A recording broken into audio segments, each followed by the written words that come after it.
Selamat pagi semuanya. Kalau minggu kemarin kita sudah belajar tentang bunyi yang merambat, hari ini kita akan belajar tentang pemantulan dan penyerapan bunyi. Ternyata bunyi juga dapat memantul. Ketika kita menghasilkan bunyi, kemudian bunyi tersebut terhalang oleh benda-benda keras seperti kayu, kaca, dinding, atau besi, maka bunyi akan memantul. Contohnya, ketika kita bersuara di dalam ruangan. Suara yang kita hasilkan itu akan terhalangi oleh dinding, maka suara tadi akan terpantulkan. Nah, pemantulan bunyi juga terdiri dari dua macam. Yang pertama adalah gaung atau kerdam. Gaung atau kerdam adalah bunyi yang terdengar bersamaan dengan bunyi asli, sehingga suara yang terdengar tidak jelas. Contoh gaung atau kerdam adalah ketika kamu berteriak atau bersuara di dalam kamar mandi yang tertutup. Maka suara kamu akan terasa berbeda, ada sedikit pantulan yang tidak jelas, ya kan? Nah, bunyi pantul yang kedua itu namanya adalah gema. Gema adalah bunyi pantul yang terdengar setelah bunyi asli.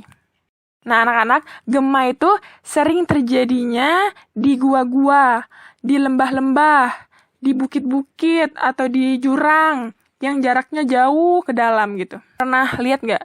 Misalnya ada orang yang berteriak di dalam gua.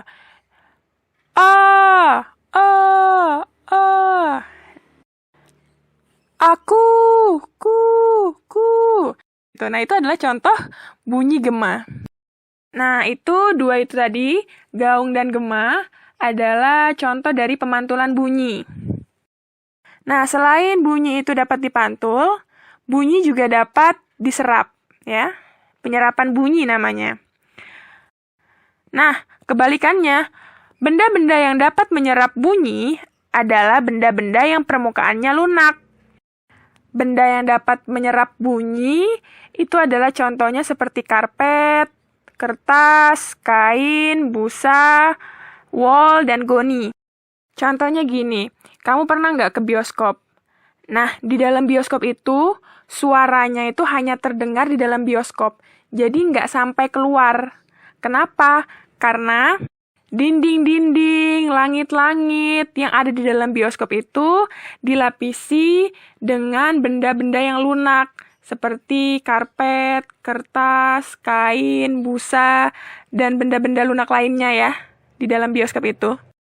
Nah, makanya di bioskop itu suaranya itu nggak akan keluar, karena sudah diserap oleh benda-benda lunak tadi suaranya. Sama halnya dengan tempat karaoke ya, jadi tempat karaoke itu kan rapet, terus dinding-dinding dan langit-langitnya itu dilapisi dengan benda-benda lunak tadi, sehingga suaranya tidak akan kemana-mana, suaranya akan diserap. Oke, segitu dulu pemantulan dan penyerapan bunyi hari ini. Semoga kamu paham, dan kalau misalnya kamu belum paham, kamu bisa WA, telepon, atau video call Ibu Dini juga boleh. Terima kasih, see you!